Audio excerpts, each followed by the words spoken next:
चलिए, आज समय में बहुत पीछे चलते हैं। इतना पीछे कि कोई सभ्यता नहीं थी, कोई शहर नहीं था, कोई किताब नहीं थी।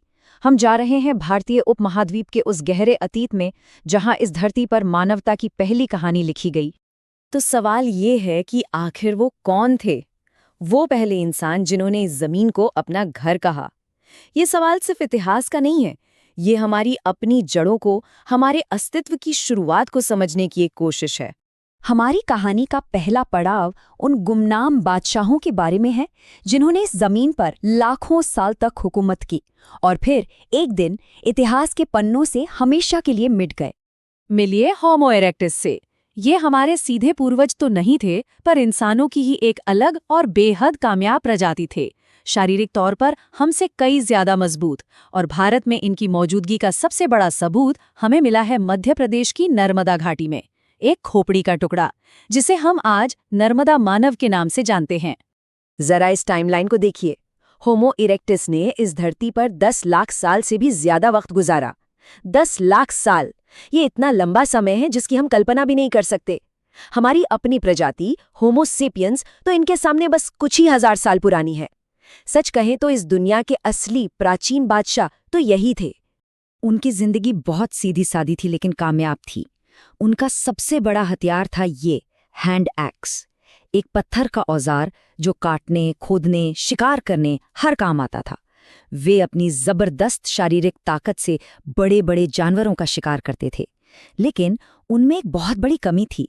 वे सिर्फ आज के बारे में सोचते थे, कल क्या होगा इसकी योजना बनाना उन्हें आता ही नहीं था।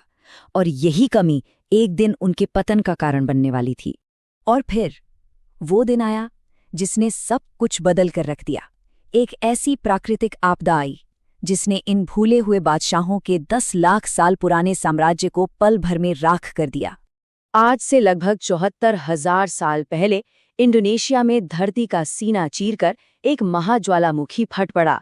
इसका नाम था टोबा। ये मानव इतिहास का सबसे बड़ा, सबसे विनाशकारी ज्वालामुखी विस्फोट था। इस एक विस्फोट ने पूरी दुनिया को एक लंबी, काली और ठंडी रात में धकेल दिया। आसमान से सूरज गायब हो गया, सिर्फ राख बरस रही थी, जहरीली राख। भारत, जो एक गर्म और हरा भरा देश था, जमने लगा।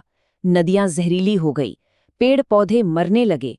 तो सवाल ये है कि जो प्रजाति 10 लाख साल तक राज करती रही, वो इस आपदा को क्यों नहीं झेल पाई? अजीब बात है, पर जो उनकी सबसे बड़ी ताकत थी, वही उनकी सबसे बड़ी कमजोरी बन गई।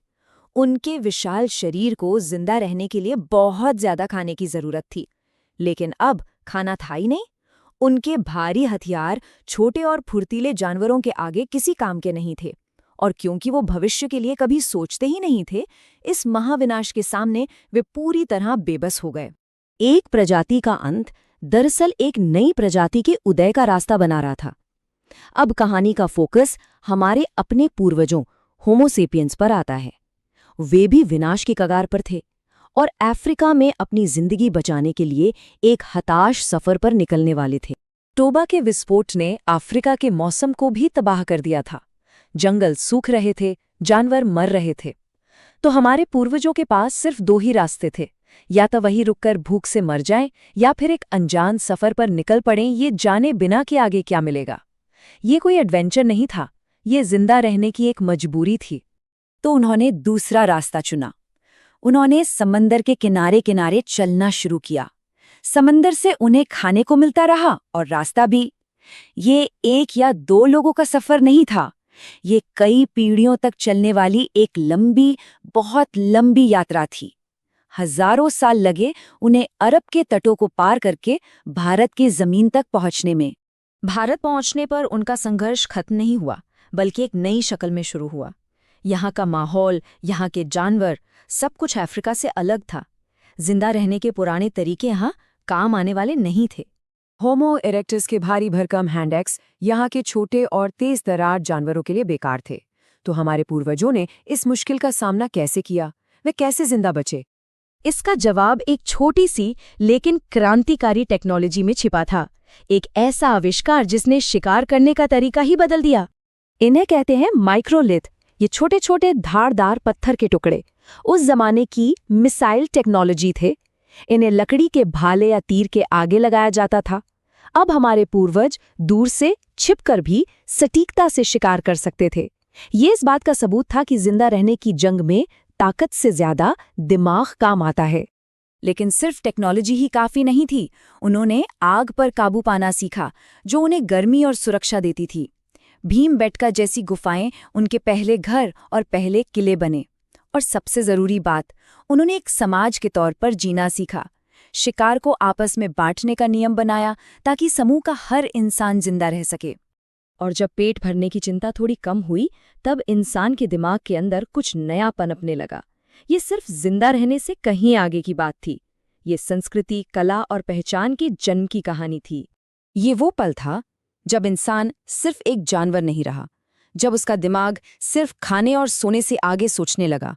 वो अपने आसपास की दुनिया को और उस दुनिया में अपनी जगह को समझने की कोशिश करने लगा। एक सवाल उठा, मैं कौन हूं? और इन सवालों के जवाब हमें कला में मिलते हैं।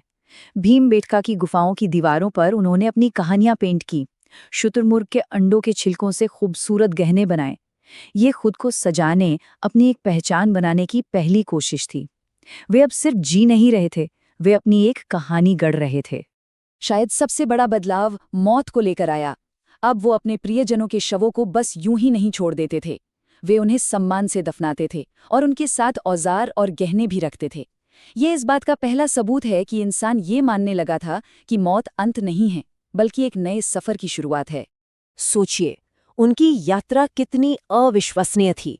उन्होंने एक दुनिया खत्म कर देने वाली आपदा को झेला, एक महाद्वीप को पैदल पार किया और एक नई दुनिया में न सिर्फ जिंदा रहे बल्कि इंसान होने का मतलब खोजा। उन्होंने भारत को अपना घर बनाया। और ये तो सिर्फ शुरुआत थी उस महान नींव की जिस पर आने वाले हजारों सालों में